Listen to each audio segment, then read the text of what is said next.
Hello guys, and welcome back to another For Honor Heroes build video with your boy Daniel Does It. Today we got the Shaman, and the mode we're focused around is Breach Defense. Let's go ahead and get into the 3 perk selection as always. So this time I actually went Devour, Remedy, and Endurance. The reason why that is because we're not attack breach. We don't need to capture zones with clever tactics. Headhunter grants you 16 additional health to your maximum life bar, which is basically a light attack, which you can recover with Remedy and or the rejuvenational talents that the Shaman possess. As far as if you have a character bleeding, with your normal attacks you're gaining some health back. If you bite a player, you're gaining a tremendous amount of health and doing damage at the same time. Crush them. I know how you guys may know how I feel about this if you guys been watching my videos. I don't like some perks that only affect you during a certain amount of thing or status that you have to do. So upon hero kill, your next attack deals 30% damage and then it's gone. So if you kill somebody and you turn around, you hit a troop, bam, that 30% is gone. In my opinion, that's just kind of a useless perk when you have other perks that could benefit you the whole way and in a more valuable way. So we have Devour, which increases your health from executions by 15 more, so you get the regular amount of health you would from any execution. Now remember, a short execution gives you a short amount of health, a longer execution gives you a tremendous amount of health. But on top of that amount, you get 15 health. And on top of that, with Remedy combined with Devour, you're getting an additional 10, regardless if you execute or not. So that's 25 on top of your regular one. So you can do short executions and get a great, probably even a full bar from using Devour and Remedy together. If you do not perform the execution, you get knocked out of it with a pikeman or another player's teammate, you're still going to get the additional 10 health from just killing the hero. So that wraps up for to 2 perks. Endurance, okay, this is a mid-tier perk. This is a given in my opinion. When you have anything that helps you with stamina cost reduction, you really want to go for it because it helps you with your feints and staying in the fight longer without getting exhausted, especially against those Yomaganders, right?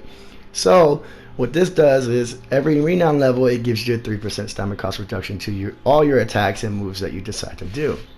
For example, Bear Trap is renown level 2. It's a feat level 2 slot, but if you unlock that, that means you're at renown level 2. So once you get to your all 4 feats, you're at renown level 4 for a total of a 12% stamina cost reduction to all your attacks and feints. Alrighty, so that's it for the perks. Let's go ahead and over to the feats.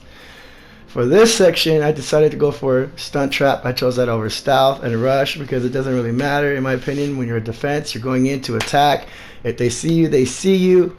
Rush, in my opinion, is not a great feat. It's one of the useless ones, in my opinion. But Stunt Trap, now, it says it damages enemies. I don't know if they still took that out or not. I know it still puts them exhausted. I don't remember it damaging enemies anymore. They may start damaging enemies again. I know that they nerfed it, but whenever they nerf things, when it comes to feats, they usually don't fix the wording or text in the feat. But what this is used for, in my opinion, is you want to put these on either the hill zone, or you want to put these on the banner zone, or you want to put it where a character just died that you didn't execute, or your teammate. So that way, if somebody goes to try to revive this player, they get stunned before they even get there. It gives you a chance to stop them from reviving their teammate and allows them to be exhausted for you to take advantage of that. Second feat, I went with Bear Trap, kind of for the same reason. I didn't really like to go with Revenge Attack. It slightly gives you amount of revenge meter. It's just not the way I roll. A lot of time people will run away from you when you're in revenge as well. Flesh Wound, it is nice, but remember, we're Breach Defense. We're trying to just do as much damage and prevent the enemies from proceeding as much as we can in each phase. So I went with Bear Trap because this one actually does damage, stops them in their track, leaves you an opening to do whatever you need to do. If you made them bleed, or if they're bleeding already, you can go and bite them, whatever, or you can go through a zone on them, whatever you need to do. We all know the leap attack heavy from the Shaman has a tremendous range on it, so you can literally see somebody get trapped in your Bear Trap and lunge at them from a great distance. This you can use again in a hill pass. Somebody's trying to go hill, bam, they hit your Bear Trap, they usually die. They thought they were going to heal, but they died. That on top of the banner, or where they put the banner by the ram, etc. But my best opinion always is the heal zones, and put it on characters that need to be revived. That way when the teammates go to try to revive their teammates, they or the enemy goes to try to revive their teammates, they're getting stopped in their tracks, taking some damage, and it leaves you an opening to do some damage on top of the bear trap. The third feat, I went with Fury. I chose that over Second Wind and Hand Axe. Hand Axe isn't always accurate. Some people will see it coming and dodge. It really does a little bit of, not a great amount of damage. It's medium. That's why it says medium on shore. It's not even moderate. And it causes bleed, which allows you to open up for rejuvenating attacks and or a bite. But, I mean, there's other perks that I feel way better. I mean, you're going to throw a Hand Axe, you miss, there goes your feat, right? Fury, you don't need to throw it. It makes you faster to try to run away. Your attack and defense is greatly increased for more damage and to tolerate more damage that you intake. Second one heals you, but there's a zone where you can heal, and the Shaman has way nice skill set in her moves that allow her to rejuvenate off of her attacks. So Fury is the way we went.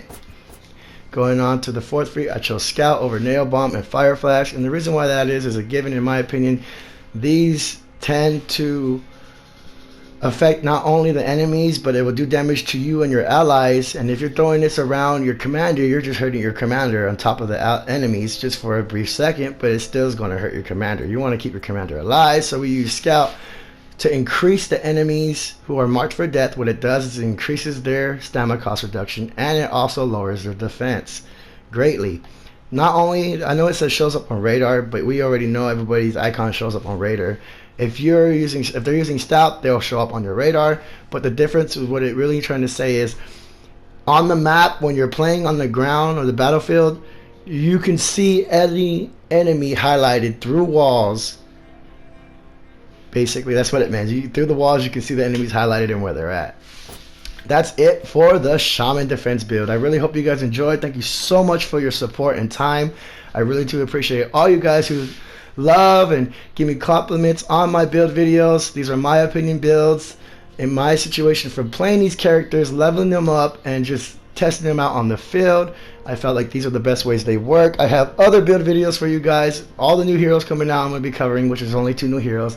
I still have a few more heroes for each faction. I have a lot of hero builds, so if there's any hero you do not see and you want it covered or is covered, shoot a comment down below. I might have a link for you where the build's already up for them, and or I'll start working on that character for you. I really hope you guys enjoyed. Thank you so much for your time, and I'll talk to you guys later.